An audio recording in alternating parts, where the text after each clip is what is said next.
Many Western Muslims have to cope with assumptions about race as much as religion, but increasing numbers of converts don't have that problem. Fidelma O'Leary was born in Cork into a devout Catholic family, but followed that well-worn emigrant trail to America almost 20 years ago. I grew up in a household that prayed the Angelus when the church bells rang, prayed the rosary as a family together almost every evening. For Mom and Dad, being Catholic wasn't just about going to Mass on Sundays. Being Catholic was something that happened every day. That's why I think for me, being Muslim and praying 5 times a day, it's easy.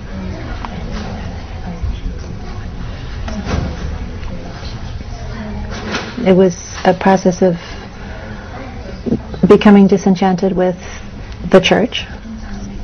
I just pulled away from being a traditional Irish Catholic.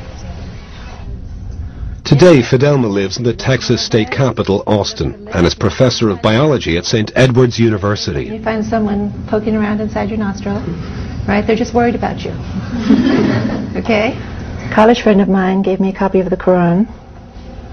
I was pretty darn excited to know that there was actually a religion that was what I believed.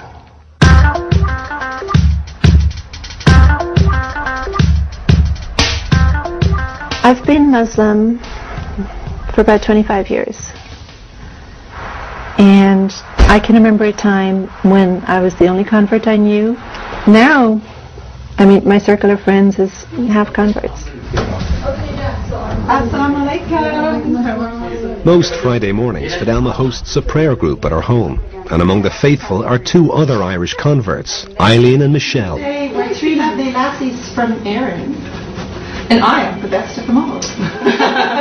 The world is becoming quite secular, and I think that's okay for a while, but then people look for meaning and they look for significance.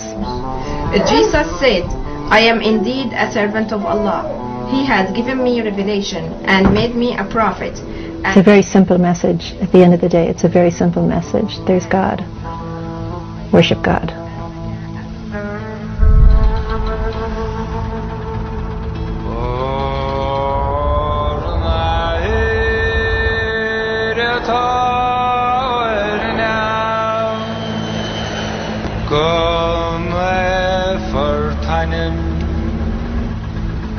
We followed Fidelma and her daughter Sarah back to Cork during the Christmas holidays. The journey would deliver an intimate encounter between a modern Muslim and Catholic tradition. When I first told my family I was Muslim, it was difficult for them to hear. They identified very strongly with being Catholic. It was hard for them, and they knew nothing about Islam. You talk about misrepresentations of Islam now, well, go back to Ireland in the 70s and it was more harshly misrepresented. I don't think you gave me a kiss. Give me a kiss and a hug for your auntie. Who's your favorite auntie?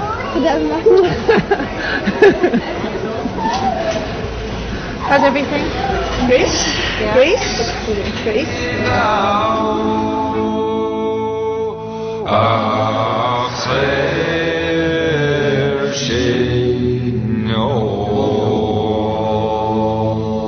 This is the small little part of Cork City that I grew up in as a child. During my childhood, Ireland was completely permeated by things related to the church and Catholicism, and I think, growing up next door to a church seemed completely natural.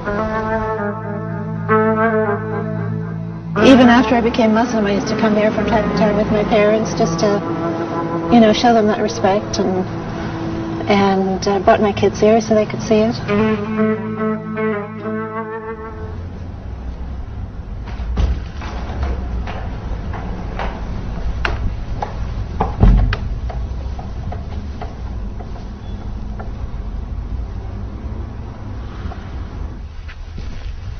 I'm kind of shocked at myself to remember that I used to go and kneel in front of these statues and pray to them. And the thought of kneeling at a statue of some virtuous person who passed away and praying to that person is ludicrous to me.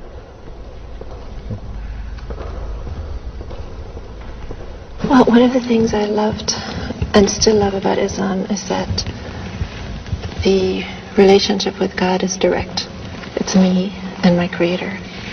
And I don't require clergy people. I don't have to go through clergy to have access to God.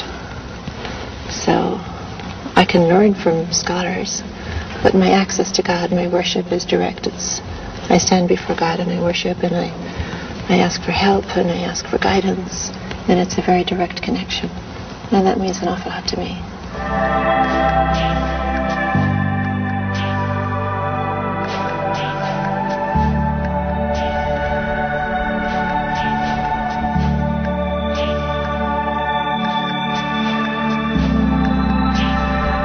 What we have in the Quran is we have hints at the magnificence of God. Ar-Rahman Ar-Rahim, the most merciful, the most forgiving, all-powerful, unimaginable creator, unlike anything created. So I think it's a human tendency to always try to imagine that God is like something created that we can see or hear or taste or touch. But the creator is nothing like what was created.